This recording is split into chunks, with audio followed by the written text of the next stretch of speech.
Voilà. Donc, bonjour à toutes et à tous. Bienvenue dans ce nouveau webinaire, comme vous le savez, que nous organisons tous les mardis à 11h30 en français et à 14h en anglais. Aujourd'hui, nous allons aborder deux cas d'usage un peu spécifiques parce que d'habitude, on parle plutôt d'évaluation par les pairs et aujourd'hui, ça ne va pas être le cas du tout. On va parler vraiment d'évaluation par les enseignants et par les étudiants, mais ça ne sera pas de l'évaluation par les pairs. Dans le premier cas d'usage, on va évoquer l'évaluation d'un grand groupe d'étudiants par des enseignants. Et dans le deuxième cas d'usage, on va parler de l'évaluation des enseignements. Donc là, c'est des étudiants qui vont évaluer la qualité de leur enseignement, donc ils vont évaluer un cours ou un enseignant.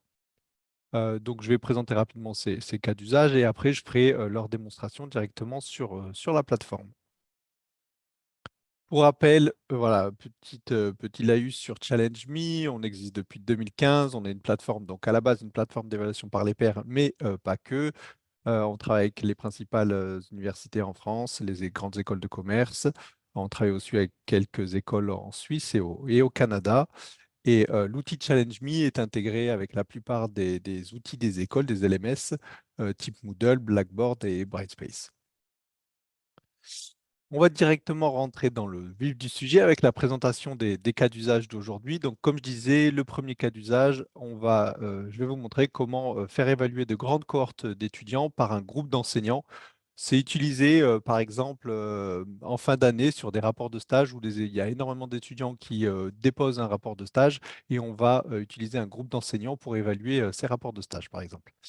Donc ça, je vais vous montrer comment ça se présente sur la plateforme. Vous verrez le principe de phase. Donc là, vous voyez des couleurs. Donc chaque couleur correspond à une phase. Donc il y aura une phase de dépôt des travaux pour les étudiants, une phase d'évaluation par les enseignants et une phase de résultat si vous souhaitez que les étudiants consultent les évaluations qu'ils ont reçues de la part de leurs enseignants. Ça, c'est pour le premier cas d'usage. Dans le deuxième cas d'usage, on va parler d'évaluation des enseignements. Donc là, comme je disais, c'est des étudiants qui vont évaluer la qualité de leur enseignement, que ce soit leur cours au général ou leur enseignant, selon des critères que vous allez définir. Donc là, on va retrouver deux phases. Une phase où on va définir si c'est le cours ou l'enseignant qui va être évalué et une phase où on va intégrer les étudiants qui vont pouvoir évaluer justement leur enseignement. En parlant de ces phases, petit rappel, en fait, avec la nouvelle plateforme Challenge Me, on propose tout un système de phases que vous allez pouvoir imbriquer les unes aux autres pour créer votre évaluation, votre parcours d'évaluation. On va retrouver 5 types de phases différentes. Donc, une phase de dépôt de travaux, où ça va permettre aux étudiants, enfin aux participants de déposer leurs travaux. Une phase d'évaluation des travaux, où les étudiants vont pouvoir évaluer les travaux qui auront été déposés sur la plateforme. Une phase d'évaluation des membres d'un groupe, donc ça c'est pour d'autres cas d'usage où vous allez demander à des étudiants ou à des participants d'évaluer les membres de leur groupe. Ça c'est généralement utilisé suite à un travail de groupe. On évalue les soft skills des membres de son groupe en quelque sorte. Une phase d'évaluation de feedback, donc ça sera suite à une évaluation de travaux ou une évaluation des membres d'un groupe. Les étudiants vont recevoir des feedbacks et ils vont pouvoir évaluer les feedbacks qu'ils ont reçus. Ça peut être intéressant pour évaluer la qualité des feedbacks qui ont été donnés lors des évaluations. Et une phase de résultat que vous allez pouvoir intégrer à vos challenges. Ça va permettre aux participants de consulter les évaluations qu'ils ont reçues, les notes, les feedbacks, etc. Petite précision sur la phase de résultat, si vous ne mettez pas de phase de résultat, évidemment, les résultats sont quand même disponibles pour les enseignants, pour les personnes qui ont créé le challenge, évidemment. La phase de résultat, c'est uniquement pour la visibilité aux participants, donc aux étudiants. Voilà pour le petit rappel sur les phases. On va passer directement à la présentation de la plateforme. Donc, je vais basculer sur Moodle. Je vais vous faire cette présentation directement sur Moodle. Je vais changer mon partage d'écran. Hop,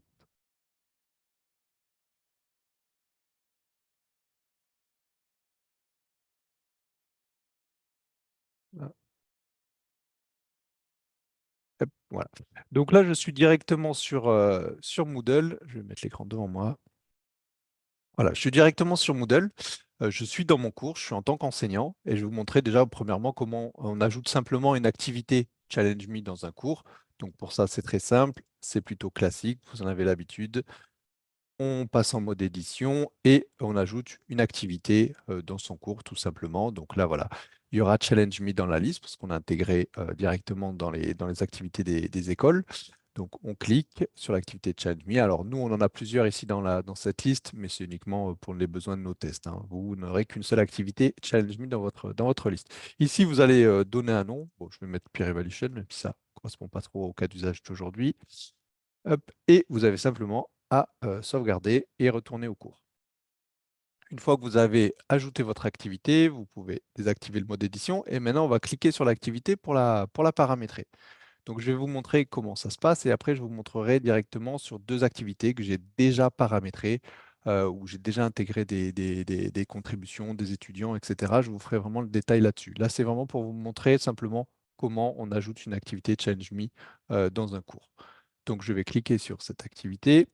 Et là, je vais pouvoir passer, créer l'activité en mode direct ou en mode accompagné. En mode accompagné, vous répondez simplement à un formulaire. C'est pour des cas d'usage très classiques. Et aujourd'hui, je vais vous faire la présentation sur le mode direct ici directement. Donc, vous allez pouvoir cliquer sur le mode direct ici et vous retrouver sur la plateforme Challenge Me. Alors, je vais changer d'onglet parce que je vais vous présenter des nouveaux cas d'usage qui seront disponibles très bientôt, donc ceux qu'on va présenter aujourd'hui. Donc, je me retrouve sur cette interface. Je peux créer des évaluations de travaux ou des évaluations des membres de son groupe. Aujourd'hui, nos cas d'usage, c'est de l'évaluation de travaux, hein. C'est les étudiants qui vont déposer un travail et les enseignants qui vont évaluer ces travaux. Je vais cliquer et ici, on va retrouver différents modèles que nous proposons. Alors, dans notre cas aujourd'hui, il y a un modèle qui va nous intéresser. D'ailleurs, il y a deux modèles qui vont nous intéresser pour nos deux cas d'usage. C'est les deux derniers ici, l'évaluation des enseignements et l'évaluation des travaux déposés par les étudiants et évalués par les enseignants. Les modèles, en fait, ça vous permet d'avoir déjà toutes les phases créées, des paramètres déjà prédéfinis que vous pourrez modifier si besoin, mais voilà, il y a plein de choses qui sont déjà prédéfinies. Donc, c'est intéressant d'utiliser directement ces modèles. On va partir sur l'évaluation des travaux des étudiants ici directement. Vous cliquez ici sur Créer. Et là, vous retrouvez directement la configuration de votre challenge, donc les informations générales. Vous allez simplement donner un titre à votre challenge. Vous pouvez éventuellement mettre une image de bannière, une image de profil ici pour avoir un look un peu plus sympa sur votre challenge. Un petit résumé du challenge ici qui sera en fait présent sur le challenge ici comme un texte dans les consignes générales. Donc là, ça peut être intéressant de mettre un petit peu le détail de tout ce qui va se passer sur le challenge pour les participants pour qu'ils comprennent exactement ce qu'ils vont faire dès qu'ils arrivent sur le challenge. Sachant que ce bloc de texte ici est envoyé par email aussi automatiquement lors du démarrage du challenge. Voilà. Une fois que si vous avez fait des modifications ici, n'oubliez pas pardon, de cliquer sur Enregistrer. Et ensuite, on va retrouver, voilà, ce qui va nous intéresser, c'est la gestion des phases ici. Donc, toute la configuration du challenge va se faire ici sur ces fameuses phases. Comme je vous l'ai dit, on a utilisé un modèle prédéfini, donc on a déjà des phases qui ont été créées pour vous faciliter la tâche avec, dans notre cas d'usage, trois phases. Donc, une phase de dépôt de travaux par les étudiants, une phase d'évaluation des travaux par les enseignants et une phase d'affichage des résultats aux étudiants. Je vais revenir sur mon cours pour vous présenter directement ce cas d'usage avec tout pré-paramétré sur le travail que j'ai déjà fait. Je vais revenir, voilà. On va revenir ici, donc on retrouve nos fameuses phases. Donc je vais vous détailler un petit peu comment ça se présente sur chacune de ces phases. Donc pour paramétrer une phase, c'est très simple. Vous cliquez dessus et en dessous va s'afficher toutes les options disponibles pour cette phase. Donc des dates, vous allez pouvoir paramétrer une date de début, une date de fin de phase. Vous allez pouvoir paramétrer si vous souhaitez que les notifications soient envoyées en début et en fin de phase. Donc en début pour tous les participants et en fin de phase uniquement pour les participants qui n'ont pas encore validé leurs travaux. Donc les étudiants qui ont fait leur travail ne seront pas relancés à la fin de la phase. Vous allez pouvoir définir des instructions, donc toujours uniquement pour la phase de dépôt ici, la phase verte. On propose des consignes par défaut, mais vous pouvez tout à fait les modifier si besoin. Quelques options ici, dans notre cas d'usage, on ne va pas les toucher, hein. C'est simplement, voilà, c'est dans des cas très particuliers, ça ne sera pas notre cas aujourd'hui. Ce qui va nous intéresser, c'est d'intégrer des participants. Alors là, j'ai déjà intégré des participants pour les besoins de la présentation du cas d'usage. Mais vous allez pouvoir ajouter des participants de façon très simple. Vous allez pouvoir les ajouter de façon individuelle ou en groupe. Dans mon cas d'usage, je souhaite que les étudiants déposent individuellement leurs travaux. Donc, je vais cliquer sur Ajouter individuellement. Je vais dans mon cours et ici, je vais retrouver tout simplement la liste de tous mes étudiants. Alors là, ils sont déjà cochés, comme je vous ai dit. Moi, je les ai déjà intégrés, mais vous n'aurez simplement qu'à cocher les étudiants qui doivent participer à ce challenge. Alors, pour aller plus vite, vous pouvez cliquer ici, ça les cochera tous. Une fois que vous avez sélectionné vos étudiants, vous cliquez sur Sélectionner et ils seront automatiquement ajoutés, voilà, directement ici. Si vous souhaitez que les dépôts soient réalisés en groupe, donc le travail a été réalisé en groupe, donc c'est le groupe qui doit déposer, vous allez cliquer sur Équipe ici, et là, vous n'allez pas retrouver de membres, mais directement, vous allez retrouver l'ensemble des groupes de votre cours. Notre outil est intégré, comme je disais, à vos cours, et du coup, on peut récupérer automatiquement vos groupes si les groupes sont présents dans vos cours.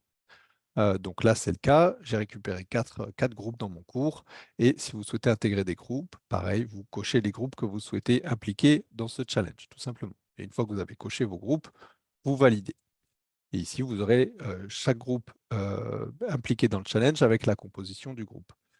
Pour le dépôt du travail en groupe, évidemment, on ne va pas demander à tout le groupe, à tous les étudiants du groupe de déposer un travail. Seule une personne du groupe peut déposer pour l'ensemble du groupe.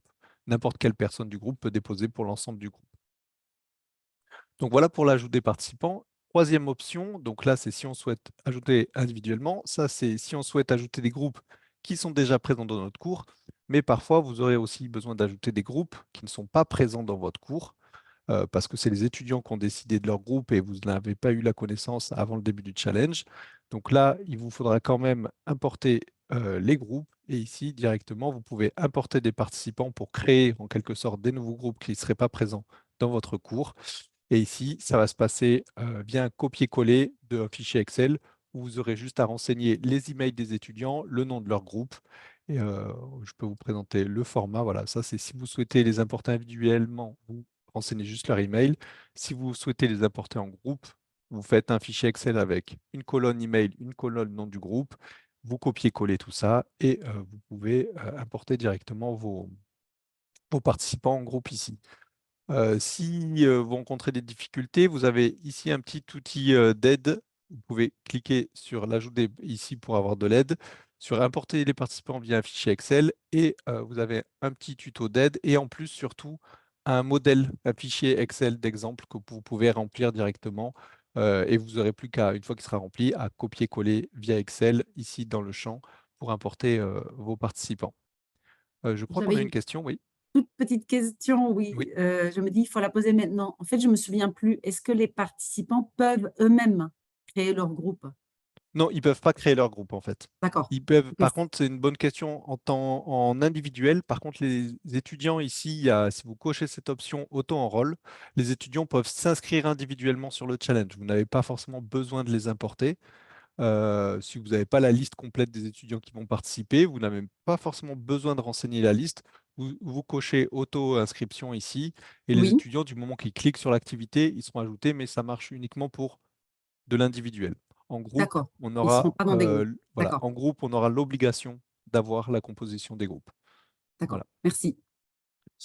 Voilà pour la phase de dépôt des travaux des étudiants. On va passer au paramétrage de la phase d'évaluation par les enseignants. Donc, je vais cliquer sur la phase. Je vais retrouver quasiment les mêmes onglets. Donc, je vais pouvoir définir mes phases, mes dates de phase d'évaluation, éventuellement si je veux notifier les participants, donc là, en l'occurrence, les enseignants, des instructions que je vais pouvoir ajouter, les critères d'évaluation que je vais pouvoir définir. Donc ça, c'est sur quels critères seront évalués les dépôts, les travaux des étudiants. Donc là, j'ai déjà défini quelques critères. Vous pouvez sélectionner directement les critères dans notre base de critères ici. Donc on en a 64. Vous pouvez les consulter directement ici pour sélectionner vos critères. Une fois que vous avez sélectionné vos critères, vous cliquez sur sélectionner ici pour les ajouter. Mais vous pouvez aussi tout à fait ajouter vos propres critères. Donc si besoin, voilà, ici j'ajoute un nouveau critère, vous mettez un nom, une éventuelle description, et comme ça vous pouvez aussi ajouter vos propres critères. Sur chacun des critères, vous avez deux options. Vous avez la possibilité d'ajouter un champ de commentaires sur chacun des critères pour permettre, donc là en l'occurrence à l'enseignant, après avoir noté et évalué le critère, de laisser un commentaire sur ce critère qui sera visible par l'étudiant. Vous avez la possibilité aussi de demander à ce que le feedback, le commentaire, soit obligatoire et vous pouvez faire ça sur chacun des critères de façon indépendante. Chaque critère sera évalué de 1 à 10 étoiles. Pour l'instant, c'est la seule modalité d'évaluation que nous avons, mais d'ici quelques jours, semaines, ça va changer et on aura de toutes nouvelles modalités d'évaluation avec des scores, avec un nombre d'étoiles différents, etc. Vous pourrez vraiment définir vos types d'évaluation. Je pense qu'on fera un webinar ou une vidéo pour vous présenter tout ça parce que ça sera un gros morceau parce que ça va aussi impacter les résultats, etc. Pour l'instant, sachez que la seule modalité d'évaluation possible, c'est chaque critère de 1 à 10 étoiles. Voilà pour les critères. On va passer aux options d'évaluation, hein. On est toujours sur la phase d'évaluation. Ici, on va pouvoir définir un feedback. Est-ce qu'on souhaite qu'il y ait un commentaire possible global pour l'enseignant qui va évaluer? On peut rendre ce commentaire obligatoire lors de l'évaluation. Vous allez définir le nombre de travaux que devra évaluer chaque enseignant. Donc moi, j'ai mis 10. En fait, on voit que j'ai intégré ici 20 étudiants et je souhaite que chaque enseignant impliqué évalue 10 travaux. Donc ici, vous définissez le nombre de travaux à évaluer. Et une option, vous avez la possibilité, par défaut, les travaux qu'un enseignant va évaluer seront anonymes, il n'y aura pas le nom de l'étudiant affiché, mais vous avez la possibilité de lever l'anonymat si vous souhaitez que chaque enseignant ait connaissance de la personne qu'il est en train d'évaluer. Donc dans mon cas, je vais laisser anonyme, ça peut être intéressant de préserver l'anonymat, comme ça on sait que l'enseignant n'a pas de biais et il évalue bien un travail et pas une personne. On va passer aux participants. Donc tout à l'heure, j'ai impliqué des étudiants dans la phase de dépôt et ici, je vais devoir impliquer des enseignants pour évaluer. Donc je vais cliquer sur ma phase ici de participants, sur mon onglet participants et je vais ajouter individuellement des enseignants. Alors, pour faire ça, c'est très simple. Vous cliquez sur ajouter individuellement et ici, on va retrouver tous nos étudiants. Et vous voyez qu'en haut, ici, c'est tous les étudiants, tous les participants qui ont le statut membre, mais les enseignants ont un statut différent, ils ont un statut manager du challenge, en fait. Et donc, vous allez simplement cliquer sur manager et ici, vous allez retrouver la liste de vos enseignants qui ont accès au cours. Donc, vous allez pouvoir comme ça impliquer tous les enseignants qui ont accès au cours en les sélectionnant. Donc, nous, on est deux sur ce cours. Je nous ai ajoutés tous les deux et voilà, je peux sélectionner. Et je me retrouve ici avec mes deux enseignants sélectionnés pour évaluer les travaux. Dernier onglet qui peut être intéressant à utiliser, c'est l'allocation des évaluations. Alors par défaut, c'est automatique. Vous avez vu que j'ai choisi 10 travaux par enseignant. Donc là, lorsque je vais me connecter, je vais avoir 10 travaux qui vont m'être attribués. Et lorsque Jean va se connecter, il y aura aussi 10 travaux qui lui seront attribués. Et la plateforme fait ça de façon intelligente, de sorte à ce que tous les étudiants reçoivent des évaluations et un nombre équivalent d'évaluations. Mais vous pouvez souhaiter peut-être que enfin, que Florent évalue euh, certains étudiants et que Jean évalue d'autres étudiants, mais définir quels étudiants seront évalués. Donc là, vous avez la possibilité de faire ça ici directement. Alors, je l'ai déjà fait pour moi, pour les besoins de la démo. Je vais vous présenter comment ça se fait sur Jean, par exemple. Pour l'instant, il n'a qu'une seule évaluation à réaliser et je vais pouvoir cliquer ici et simplement, en face du nom de l'évaluateur, je vais pouvoir lui dire, ben voilà, je souhaite que Jean évalue telle personne, telle personne, telle personne, telle personne, etc. Et je sélectionne. Et comme ça, on peut fixer les évaluations et définir quel enseignant, quel évaluateur doit évaluer quel étudiant. Donc voilà, c'est une possibilité que vous avez directement pour choisir l'évaluation et attribuer les évaluations. Voilà pour la partie évaluation. On va passer rapidement à la partie résultats. Donc là, c'est très simple. Vous définissez si vous souhaitez afficher les résultats, vous laissez cette phase de résultats. Si vous ne souhaitez pas que les résultats soient disponibles pour les étudiants, vous pouvez tout simplement supprimer cette phase de résultats. Comme je disais, les résultats seront quand même accessibles pour les enseignants. Là, c'est vraiment pour les étudiants. Donc, vous allez définir à quelle date vous souhaitez que les étudiants puissent consulter leurs résultats et dans les options, quelles options vous souhaitez afficher aux étudiants. Donc, la moyenne, le détail des scores sur chacune des évaluations, les feedbacks qu'il a reçus Et vous pouvez par défaut, les feedbacks reçus, les notes reçues, etc. sont anonymes. Mais vous pouvez aussi lever l'anonymat pour les étudiants en phase de résultat. Et si vous cochez cette option, par exemple, les étudiants verront quels enseignants les ont évalués. Voilà pour la partie paramétrage de cette activité. Maintenant, on va voir comment rapidement, je vais revenir ici, comment un enseignant peut évaluer ses étudiants en fait directement. Donc là, c'est très simple. L'enseignant n'a qu'à cliquer revenir dans le cours, cliquer sur l'activité Challenge Me qui lui a été créée pour évaluer ses étudiants. Et ici, il va aller dans l'onglet Participation, ici, sur tous les travaux qu'il a réalisés, toutes les tâches qu'il a réalisées. Et ici, on voit que je retrouve voilà, mon challenge que j'ai appelé soumission des travaux par les étudiants et évaluation par les enseignants. Il va cliquer ici directement et ici, il va pouvoir évaluer les étudiants, les travaux des étudiants directement. On va retrouver les différentes dates. Donc là, j'ai jusqu'au 4 mars, 18 h pour évaluer, les instructions et ici, tous les travaux qui m'ont été attribués. Donc, pour évaluer un travail, c'est très simple. L'enseignant n'a plus qu'à cliquer sur le travail, il consulte le travail de l'étudiant ici et il l'évalue sur les différents critères et éventuellement laisse un commentaire sur chacun des critères, tout simplement. Une fois qu'il a réalisé cette opération, il peut éventuellement aussi laisser un commentaire global sur le travail de l'étudiant et valider. Voilà. Une fois qu'il a terminé, il passe au travail suivant, il le consulte et pareil, je l'évalue, etc. Et là, j'ai déjà réalisé ce travail, j'ai déjà évalué tous les travaux. Si besoin, je peux tout à fait, tant que la deadline n'est pas dépassée, donc tant que je ne suis pas au 4 mars 18 h, je peux tout à fait revenir sur une de mes évaluations et la modifier si besoin directement pour modifier une note et éventuellement un commentaire. Voilà pour la partie évaluation des enseignants.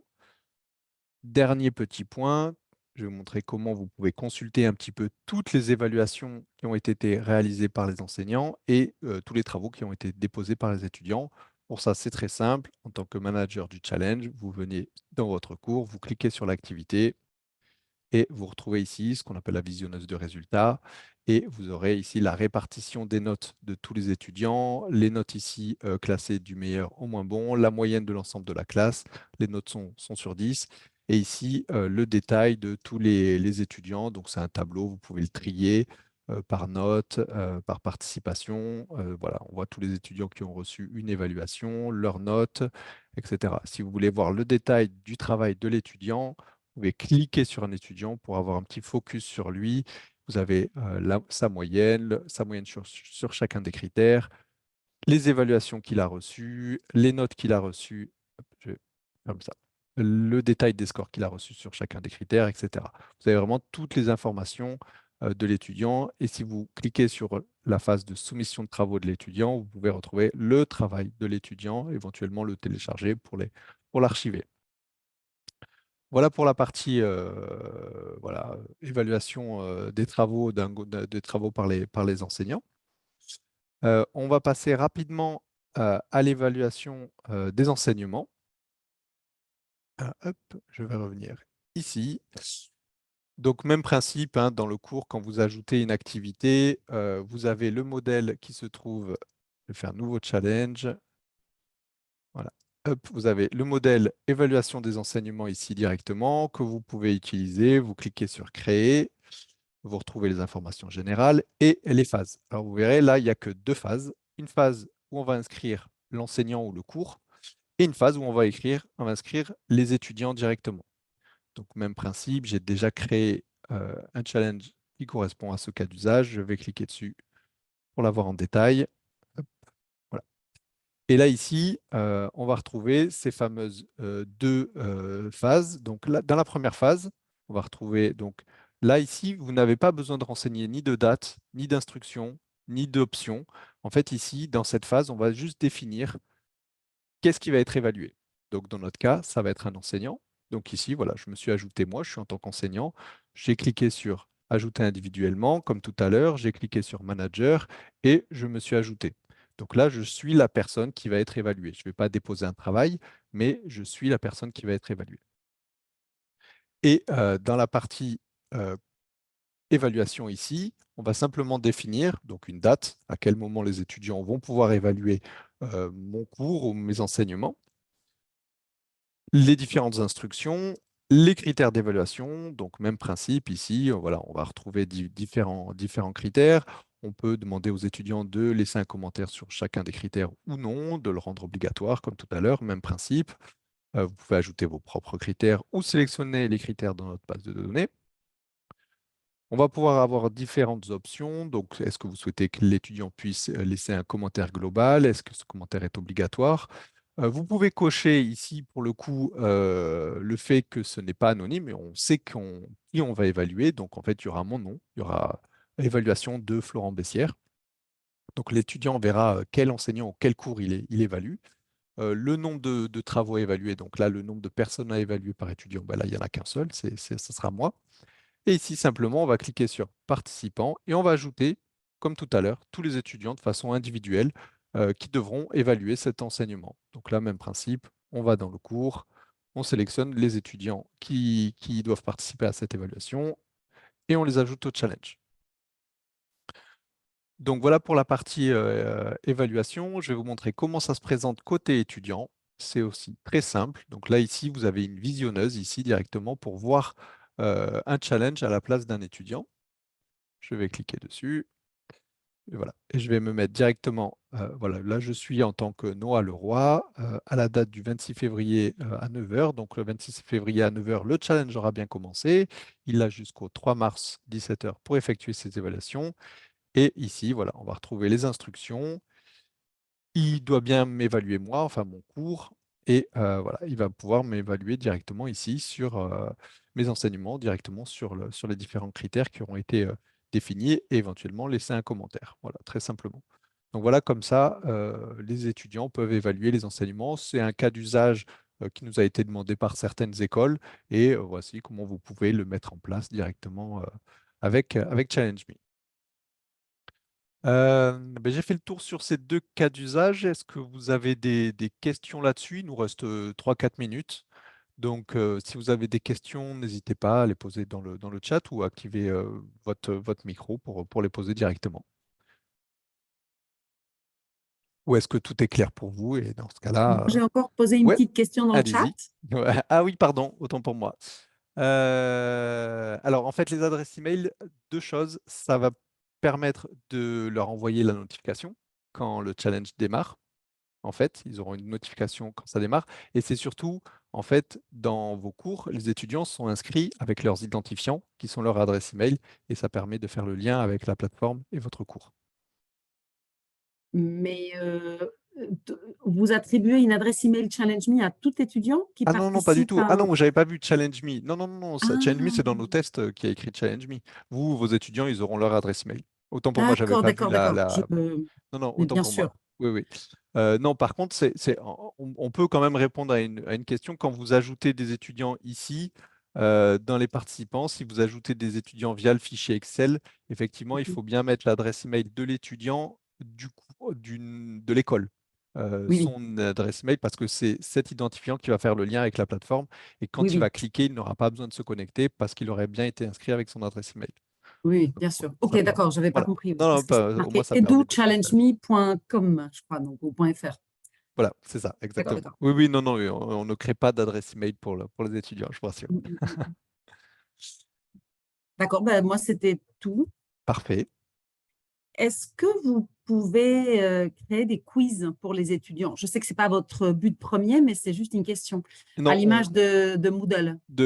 ouais, non, on crée pas de quiz. Alors, on a un cas d'usage qui sera abordé la semaine prochaine, qui sera l'évaluation. En fait, les étudiants peuvent répondre à un QCM sur la plateforme et évaluer le QCM de leurs camarades pour proposer des idées et des façons dont ils auraient pu trouver la bonne réponse, etc. Mais il n'y a pas de quiz à proprement parler. D'accord, merci.